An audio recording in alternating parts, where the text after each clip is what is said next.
Hello, everyone, and welcome into a collaboration between Go Big Blue Country and the Cat's Paws on 24/7 Sports Network. I'm joined by Derek Terry, who writes for the Cat's Paws. Derek, how are things going with you the last few weeks? Well, they're going. Trying to see some light at the end of the tunnel with all of this. I think we're getting closer. I hope we're at least going to try things out. It seems like as a country, we'll see how that goes. But overall, just excited to hop in and talk a little bit about some sports. Yeah, and seeing behind you there, Cincinnati. I mean, it makes me miss baseball because we could be 35 to 40 games into this thing right now, but hopefully baseball's out there somewhere for us. And there's no question, the Reds would have been first place in the Central, probably well on their way to a playoff appearance. But as it is, just the Reds' luck that a global pandemic happens uh, right when it seems like the team was ready to take a step and hopefully contend for a playoff spot. Yeah, for sure. That's the way it goes for Reds fans like me and you. But let's talk a little bit about what's going on around UK athletics. There hasn't been any sports, but Derek, I think the one thing we haven't really lacked for a lot of news because it's with recruiting with football, recruiting with basketball. There's been quite a bit over the last 4 to 5 weeks. But last night things really picked up, and you tweeted that things were sort of getting back to normal with a little bit of UK U of L beef on Twitter. And it started with Jordan Watkins, who was once committed to Kentucky as a member of the 2019 class, but 20. then 20, yes, that's right, and then flipped and went to Louisville. But he tweeted last night, "I wonder what it's like to go to college to play wide receiver and block the whole time. Couldn't be me, LOL." What did you think of that tweet? Well, I think it certainly got the reaction that he was going for.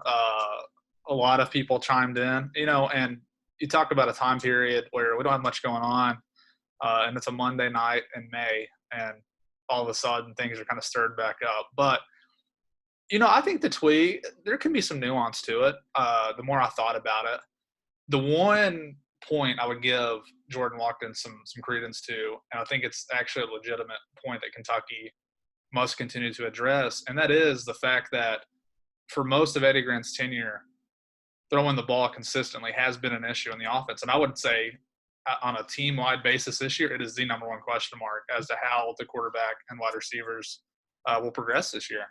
But so with Watkins, I mean, being a recruit from Louisville who was committed to UK, it kind of had all the right makings though to blow up, and it did. And overall, the best, I guess, comeback you can have if you're a UK fan is simply they didn't have to throw the ball to beat Louisville last year. They won by 32 points by throwing it twice, running for over 500 yards. So in some ways, I think Jordan was actually kind of right, and that he did make a legitimate point that if you are a wide receiver being recruited by UK, I think that's a real question to ask. At Louisville, given their situation, I think he can probably go and expect them to get more balls thrown to him, given what's going on right now. But also, I think a little bit disingenuous on his part because Kentucky, I went and looked it up, they were throwing the ball 30-plus times a game before they got into a situation where they had to play a wide receiver at quarterback. And then at that point, it would have made no sense. It would have been coaching malpractice to continue to just run your offense like you had a real quarterback back there. Very successful Atlanta quarterback, finished 6-2 with him back there, won a bowl game. I think kept a lot of the momentum. And now you go into this season with a much more stable situation at quarterback. I think you'll see a more true version of what Kentucky's offense can be. Yeah, and it was their best receiver that moved to quarterback. So it's not like, they had many options there. But then one of those two passes was a flea flicker in the fourth quarter. Yeah. Is the other part to that. But it definitely got the reaction, like you said, that he wanted. I think almost the entire football team, it felt like at some point in the last, 16 hours have tweeted something, including Lynn. What did you think about the reaction from the UK front? Well, I think given that series, I think there's a lot of confidence on UK's end. Even I think from the coaching staff. I mean, the last time these two teams played, I think there was a lot of frustration on Louisville's end. You had Scott Satterfield beating Stoops at midfield and having a problem with the L's down being thrown constantly. So I think from UK's end, I mean, that's something they really enjoy. I mean, obviously they very much enjoyed throwing the L's down and everything, which is what you would expect in a college football rivalry. But to have all those people chime in, I mean, I think still you see a lot of unity on UK's end. I think from the players, confidence certainly, and something to pass the time. I mean, these are bored college kids now. There's not a whole lot going on, so anything to kind of spark it and get it going. And in the end, I think if you're on the UK side, the debate's not that hard. I mean, you're going to be winning that debate given what's happened the past few years. So basically, though, the unity to show. I mean, you had Quentin Bohanna. I saw Lynn Bowden. I guess he's not there anymore, but still chiming in. Alan Daly, probably the best blocker on the outside for UK, talking about it. It was just a fun rivalry thing, I think. Nothing too serious, but something to pass the time. It is, and like you said, it adds something to that game in November. I know that's going to be some talk leading up to that, and hey, if it makes it more fun, then why not? But it was clearly a shot to me off the news that Dickel Crowdis committed to Kentucky on Sunday, which was a huge commitment for the program. Probably, Derek, it's been one of the biggest reaction commitments in a while. I mean, it got a lot of love from a lot of people, even outside of the Kentucky recruiting base. What did you think about that commitment on Sunday afternoon? I think it's big. I mean, Kentucky's one of the big problems with recruiting is if you go look at where I work for 24/7, we use a team composite team talent evaluator. Offensively, one of the major problems with UK, if you're going by star rankings, is they've not signed enough 4-star skill position players. Got Michael Jordan last year, a good start. You get Dickel Crowdis. I would be surprised if he doesn't sign with UK. Technically, he can still change that before December if he wants to. But I think it's another good step. It's a big step at Frederick Douglass, a school that in Lexington has certainly become the place for most Division I kids to go. You still have other kids. Bo Allen last year was at Lexington Catholic, so it's not the only school that's going to produce D1 kids, but the school that has Dickel's teammate, Jagger Burton, who I would say at this point is pretty clearly the top target left on the board at an important position. But getting a guy like Crowdis, I still think reinforces that, like I was talking about that recruiting pitch a minute ago. They have 3 wide receivers committed now.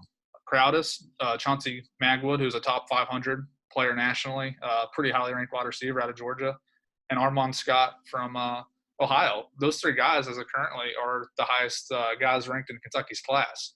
So far, they've not had a problem still convincing kids to come. And I think given some of the changes they made to the quarterback room, adding Bo Allen and more so Joey Gatewood for the immediate future, I think has helped on that end. And that's something that you and I've talked about in recent weeks with this class. They're taking guys that they're very familiar with. You've said that to me, quite a few times in recent weeks. And how do you think that with visits, with kids not being able to come to campus, do you think it was important for them to sort of key in on some spots like the wide receiver area that they needed? Because I think now, they've got all 3 of those commitments within, 2 weeks? Yeah, I do think that's important. And something that I think hurt UK, maybe even more than some other schools, UK's in general, they're going to focus on getting kids to campus, selling that family atmosphere. Things like that are very important to Kentucky. Another thing, during the period where they could host visitors back during basketball season, there wasn't a home Saturday basketball game the whole time. So they missed out. It's hard to get kids from out of state to come, drive up on a Tuesday night on a school night. So they had to have one where they only had the local kids come. And there's a picture out there of a lot of those kids. And most of those guys, I think Burton and Jordan Lovett is a guy who I think is probably going to join the fold pretty soon. But they were one of the only 2 guys who weren't committed at this point. So getting kids who they're familiar with has been an important thing during the coronavirus pandemic for sure.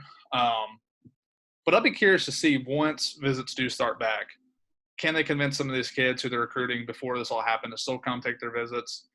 I would expect a string of decommitments across the country just because kids at this point are kind of more or less just locking in their spots to have a spot out of school. So that could go against UK. There could be some kids in this class who decide that they have a better opportunity elsewhere.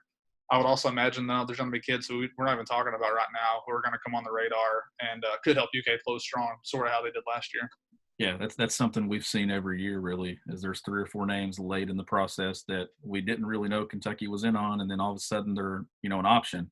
But speaking of Crowdis and that commitment, Derek, it's a guy that has lightning speed. He will definitely, make safeties get out of the box for sure. This is a big commitment for Kentucky if they can land him.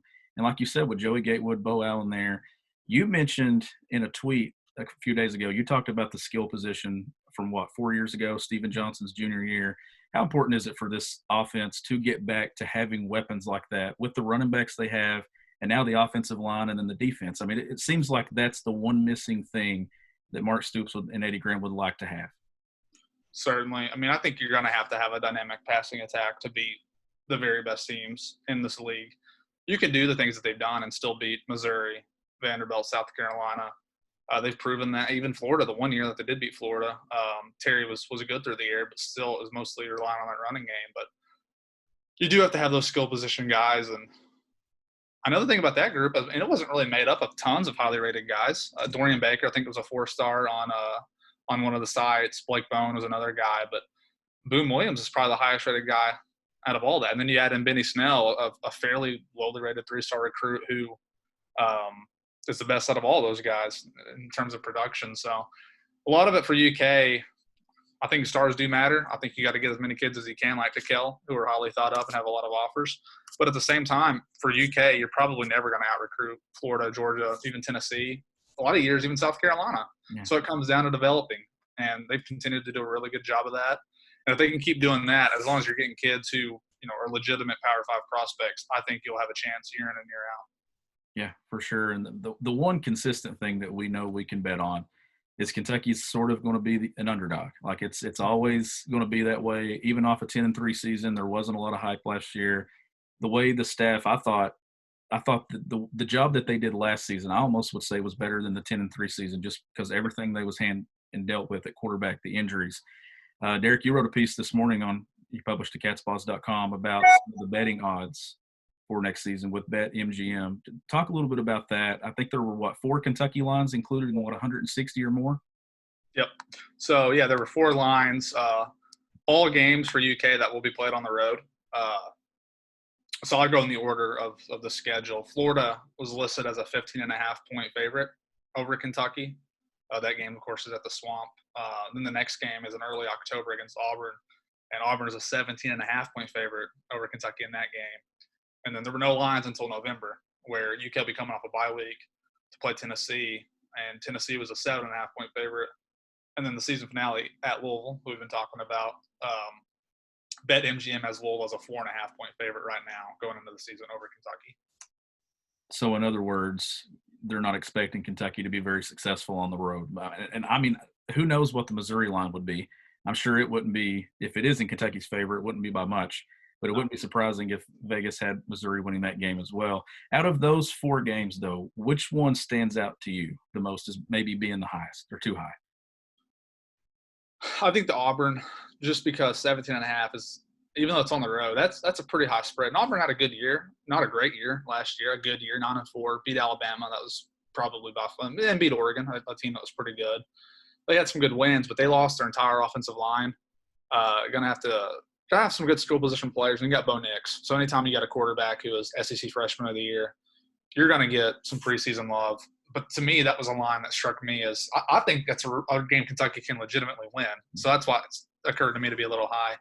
And then the other, I still think if you're going to bet a money line, Louisville to me would be the one that I would probably do right now, because I think Kentucky is still top to bottom, has a better roster. And I'm not saying, once Satterfield gets here for a few years, I would say the days of UK winning that game by 30, 40 points probably won't be happening. But as of this year, I would still be pretty surprised if Kentucky lost that game. So those are the 2 that I would probably, I would take UK at plus 17.5, and then I would take UK money line against Louisville. And then the Florida game too. I look at that one. This series with Mark Stoops in Lexington, it's been close. Yeah. Kentucky's only won one of them, but there were 2 or 3 wins there Kentucky left on the table. To me, it would be surprising if that game isn't decided by less than 10 points at Florida. I feel like – how do you feel about that one? Was it 15.5? Is that what you had? 15.5, yeah. That one to me just feels a little too high as well. Given the recent 4 to 5 years, take out Stephen Johnson's junior year, and every one of these games has been, a touchdown or less? Yeah. I know I'll go on the record. I'm not really buying the Florida preseason college football playoff contender hype. I think they'll have another good year. But, you lose Jonathan Grenard on defense, David Reese, the leading tackler, middle linebacker. C.J. Henderson was a draft pick. You do get Kyle Trask back, and Kyle Pitts might be the best hot end in all college football. But does that equate to enough to taking over the SEC East and maybe beating an Alabama or LSU in the SEC championship game? As of now, I would say probably not. That, to me, though, with UK, I think that's probably a tricky line just because it's so early in the year. We don't really know yet about Terry Wilson's health. That would be a game I would stay away from as of now. But as it got closer, and if it was still in that 15 to kind of 17-point range, if I had to choose between the two, I would probably take UK plus whatever the number ends up being. And the one at Knoxville, I think that any game on the schedule nowadays, if it's at Knoxville for sure, my confidence level at Yeah. Kentucky winning that one it bottoms out. Just because history's shown us that no matter how good Kentucky is, no matter how down Tennessee is, which Tennessee should be better for sure this year, that's the one I would definitely stay away from. Yeah, I might take Tennessee minus 7.5 on that one as of today, just because 1984 was a long time ago, man. That was a long time ago, and just a real clunker.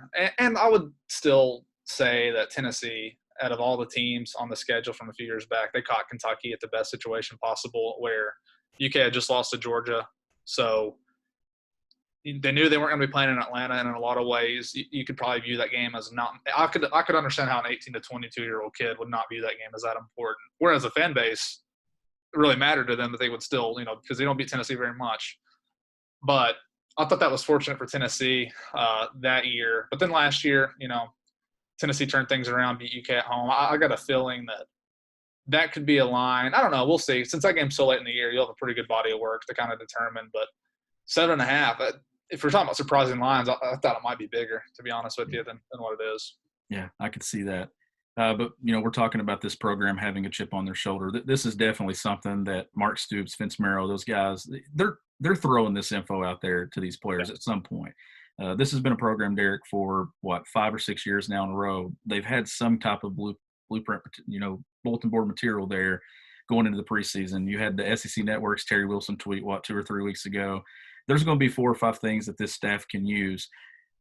Do you think at some point, though, that Kentucky as a program comes out of that? Or do you feel like that maybe, no matter how well they do, let's say they run off and have another 9-win regular season, do they finally put that to rest? Or is that just, just history just continuing to sort of present itself? I would say there are 2 things they're going to have to do to change the narrative of conference and national media. The biggest knock I would say on Stoops still in that regard is he's 2-19 against Tennessee, Georgia, and Florida. If you don't beat those teams consistently, you're not going to get much respect, I think, on a scale where you could actually win the league. And that's the next step I would say is if Kentucky does get to a point where they do win the SEC East, I think you will see some of those narratives crushed. Because you think about South Carolina, a team that gets quite a bit of preseason respect in regards to probably what they should. And that's a program that was Spurrier. I know they won the East at least once, maybe twice, but maybe just once. Regardless, a team that came from really, low standards pre-Lou Holtz to get to a point where you could get to a point where teams would think that, or media would think you could win the league. And to me, the big game this year to change the narrative is that Florida game, just because Florida is getting so much preseason attention that if UK goes down there the second game of the year, similar to 2018, you win that game, it can open things back up for what you could accomplish in that season. Yeah, and I mean, I know the staff, they're definitely not shying away of having hopes and dreams of getting to Atlanta. I know that's Vince Marrow. It feels like maybe this is the first year they've really publicly talked about it. I think almost every player that announced they were returning for their senior year, they included compete for the East, play for the SEC championship. So maybe that's something we're starting to see now. But speaking of a program that should be there competing for another SEC championship, Derek, is Kentucky men's basketball. It's been one of the wildest off seasons. I know you and I speak often, and I think a month ago we were like, what's Cal going to do? And here, look at it. I mean, we sort of look like, why did we even doubt that there would be pieces? Because he's added 3 transfers in the last few weeks. Still got to wait on waivers. How different has this last 6 weeks been? You've been on the UK beat for 4 or 5 years now. So how different has it been? Certainly very different in the sense that, you lose 90% or more production at most of the spots that are very important. I mean, talking about points, rebounds, assists, minutes, all those things, you're losing a ton of that. So going into the offseason, I kind of thought if they could get Emmanuel Quickly back in EJ Montgomery with what they were bringing in, not including any of the transfers that they got, I thought probably had a case for preseason number 1. Quickly, I think probably made a good decision to leave. Montgomery seemed like he was content with whatever's going to happen. He just knew he wasn't going to be back at UK for another year. And once they lost out on Matt Harms, I kind of thought, and I think maybe it was Jeff Goodman got a lot of heat from UK fans is I think he had them either not in the top 25 at all or very low on the top 25 list.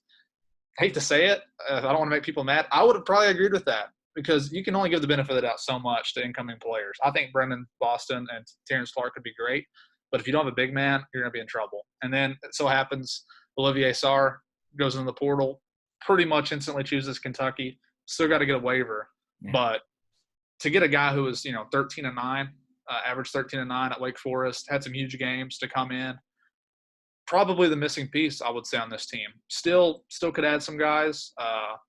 Maybe somehow they get top and eligible. You have a little bit more of a bench you could go to. But as it is, I think that addition alone gives you confidence that come March, April, whenever it is they play the tournament this year, you'll have a chance to be one of those teams that can cut down on the net. And he's a guy, as soon as it broke that he was, possibly entering the portal, it didn't come out, I think, for maybe a week later that he officially entered. That was a message me and you both shared. Cal has to get this kid because we don't know who else was going to be out there. I know when Harms first popped up, you and I said that's a guy he's got to go get. Well, then it didn't work out. But then technically, I guess Sarr's a better fit. When you look at the way he plays compared to Harms, he's a better fit. But you mentioned they've got to get a waiver. Hopefully we can maybe find something out pretty soon on that. I don't really know, but I think Kentucky set themselves up for some really good news, and it's set themselves up for some heartbreak if for some reason he doesn't get one. Don't you agree? Yeah, I mean, at this point, I think everyone's hopes are up at the basketball facility and the fans for sure that you found the guy that you needed to kind of take this thing to the next level next year. And we're talking about Harms, a guy who, by the numbers, probably would have been a better rim protector than Sarr would. On the other hand, Cal loves getting the ball to the post, trying to get some easy buckets down there. I'm not so sure Harms is ever going to be that guy for him, whereas I think Sarr could be. And maybe that won't be as important as a year like this when it looks like you have an elite scorer in Brandon Boston coming in and Clark too in that regard. But you're right. I mean, the appeal process, if he does get denied this initial waiver, I think you can appeal twice. So at that point, it could be kind of months to decide what's going to happen. And then you saw with the NCAA last year, the kid at Tennessee who got denied a couple times before the season. He ended up getting eligible during the year.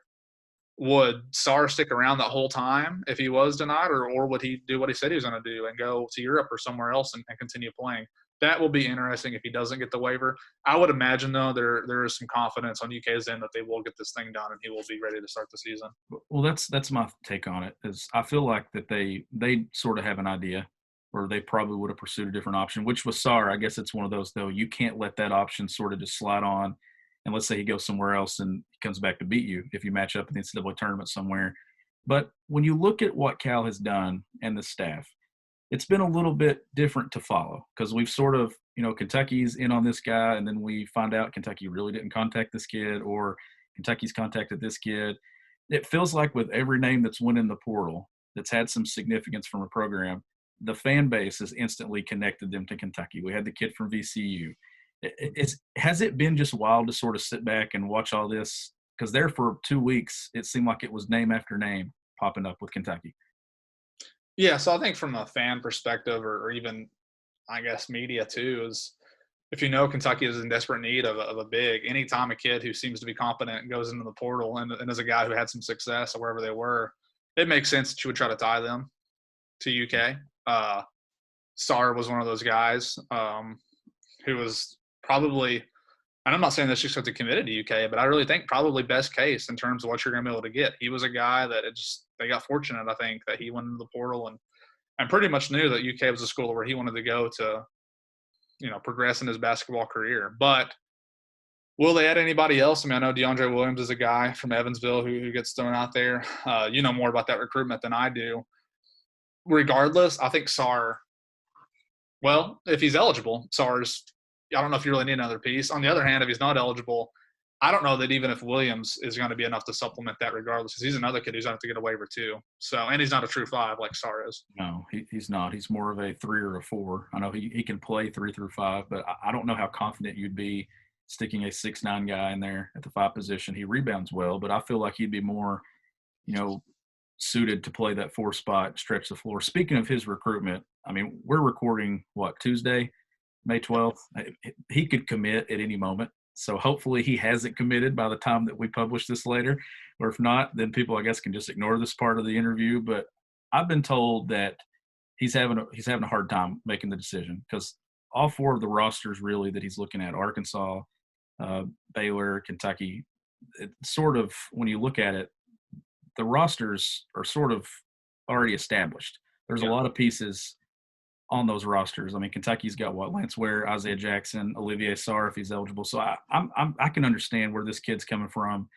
And hey, that's a kid that I probably expect to get a waiver given the situation that he went through at Evansville. If the NCAA doesn't grant him a waiver, I don't know if they want to mark up that tree or not because that's a mess. It is. And you know, with Williams, if he wants to go somewhere where he's going to be a starter and be guaranteed a lot of minutes, I think he would play a lot of minutes at Kentucky. I think Keon Brooks is probably in a situation that he's going to get a lot of leeway from Calipari this year to develop. So I think you'd probably have to accept most likely a bench role unless UK didn't play a true point guard like Askew or Davion Mintz. If they went with Terrence Clark at the one, then I could see a scenario where you could play Brooks and Williams together if that were to happen, if you were to commit to Kentucky. But overall, and I'm not as familiar with the rosters at those other schools, but like you said, it sounds like all these other schools might be a little bit content too with what they have. And if anything, it sounds like this kid might kind of just be the icing on the cake for all the schools that are recruiting him. So he has to decide, you know, what's going to be the best spot for him to go. And it sounds like, I think he still has 2 years of eligibility left. Yes. But given his age, I'm sure he wants to go somewhere for 1 year and give his best shot to get to the NBA. Yeah, and to me, it would be a situation where he walks in and starts. I just don't know if he would want to come off the bench, and I think that's where Keon Brooks comes into it. I know that's something you and I have discussed in depth over the last few days. Is it seems like Cal will go with Brooks. That's a guy he recruited, and a guy that they actually played through to close the season last year at Florida, Derek. So I don't know, maybe it is a little different. I think the longer this goes on with Williams, I'm not sure how confident I am that he ends up at Kentucky. I felt it first. I know when I talked to you last week, it looked like Kentucky was going to be the pick. I think Cal and the staff was really pushing hard. I know that was a phone call after midnight one night to him. So that right there told me that they want him badly enough. But the longer this goes on, initially it was supposed to be a Sunday, Monday decision. Here we are on Tuesday and decision's not been made. It just shows you that this kid's really having – a tough time making what is a huge decision for him. Yeah, and I don't know if it's even out of the question that he would totally kind of restart his recruitment. If he does feel that all these schools that he's considering are going to be loaded next year, maybe he just starts the whole thing over and says, the most important thing to me is getting playing time, developing my skills. I need to go here, and this would be the best situation for me. I'd say the appealing thing for him this is the same as what's appealing to any kid going to Kentucky, and it's the track record of getting guys to the NBA or other professional basketball opportunities. Not everybody who goes to UK goes to the NBA, but Reed Travis, Dominique Hawkins, Derek Willis, guys like that all have had professional careers overseas. So with him, I mean, I think Kentucky would probably welcome him in, take him in with open arms and help him develop. But like I was saying, to me, he's kind of, if you get him, great, but if not, it's not going to change my expectations, I don't think, either way, if they get him or don't get him. I don't think so either. And when you look at this recruitment, and not just his recruitment, but Davion Mintz, Olivier Sarr, Matt Harms, how big of a challenge do you think it's been that a program like Kentucky, where they usually can get these guys on campus, and that's usually the final thing that happens. Once they get them to Kentucky, they see the campus, they see a workout, talk to Cal. That's definitely helps programs like Kentucky. How big of a challenge do you think that's been, though? And then on the other side, how impressive has it been that Cal's been able to lock some of these guys up without getting them to campus? Well, I actually think just Kentucky as a brand is very appealing, especially to a kid like Mintz who's at Creighton. And that's nothing against Creighton. That's a lot of places have them a preseason top 3 team next year. Like, that's a good school. In Big East, I'm not knocking Creighton at all. How many guys from Creighton can you name in the NBA, though? Not me. What, McDermott, I guess, the coach's son, is probably still in the league somewhere. And maybe a few other guys too. I could be completely wrong, but certainly nowhere near the number that UK has. Sarr, he's not even from America. He's from France. I'm sure he kept up with the NBA and going to Wake Forest. Just being in the States and being around it, it's not too hard to look at big men in the league who are from UK and just the track record that Kenny Payne has with guys. You can understand why that would be appealing. So to me, having them on campus would certainly help. Maybe it would have helped Matt Harms. I don't know. I have no idea, but I still think Cal and UK, just that brand, to me, is probably still less of a challenge than what a lot of other schools will face during this time, where you maybe count a little bit more on getting those kids on campus. For sure. And also too, when you look at the way this stuff is going down over the next few months, we have no idea who's going to enter the portal. We have no idea what the transfer waiver situation's like. There could be a name pop up there in mid-June that we haven't heard yet, or July. We don't know. I mean, it's a reclassification. So even if Kentucky misses on DeAndre Williams, it doesn't mean that this roster is complete. This thing could go into late summer, possibly, especially in a time like this with COVID-19. Who knows what's going to happen as far as rosters and things like that. But definitely something to watch over the coming days. I mean, I'd be surprised if we don't have a decision from him by the end of the week, if that is indeed his 4 schools still that he's choosing from. No, I agree with that. Yeah, to me, the only way that it goes past this is if he does just do a total reset in his recruitment. But like you were saying, I don't know. The sooner the better, I'm sure, just because he'd like to know if he's going to come in. But at the same time, we don't know if kids are even going to be back on campus in August or not yet. So I don't know if there's a huge rush to get this thing done. But, maybe at some point UK decides to move on. Maybe other schools decide to move on. If that's what I don't know. I don't know if Arkansas has 3 or 4 other kids they're also looking at to add. I don't know if Memphis has a bunch of other kids. For UK, it seems like on the radar right now, Williams, I guess, McCurr, the high schooler, who sort of surprising the other day. Yeah, the guy who was long thought to have been going pro regardless, sounds like maybe he is still open. So don't know if UK is going to go down that trail. If not, but like you were saying, once they miss out on Harms, it's kind of like, what are they going to do? And then Sarr pops in the portal. So there could be another guy down the road who does that. So like you were saying, could be another blessing too. If they don't get Williams, maybe someone else comes in kind of how Sarr was, and they can add someone else to their roster. Yeah, it could be. It's definitely something interesting to follow. I know it makes our jobs a little bit more interesting because, of course, who knows what's going to happen over the next few weeks. But, Derek, I really appreciate you, taking some time to join me. This is something we've talked about for a while, and likely we will be doing some more of these moving forward, especially as we get some more news. Yeah, I was happy to do this. It's fun talking about some UK sports during these times. So anytime you need me, I'm here. Tell them where they can follow you and find your work, and especially the piece that you put up this morning with the betting lines. Yeah, so catspaws.com is generally where all my work's going to be on the 24/7 network. If you want to subscribe, if you still like reading print, the Catspaws print, we still come out once a month with some much more in-depth stories, and sometimes what I get put online. But social media, you can follow me on Twitter at Derek S. Terry, and if you want to read that story, catspaws.com is a place to find it. He's Derek Terry, and he's one of the best on the UK beat, one of my best friends. And, Derek, appreciate it. And I'm Sean Smith of Go Big Blue Country, and we'll probably be doing this again sometime soon. Thanks for watching.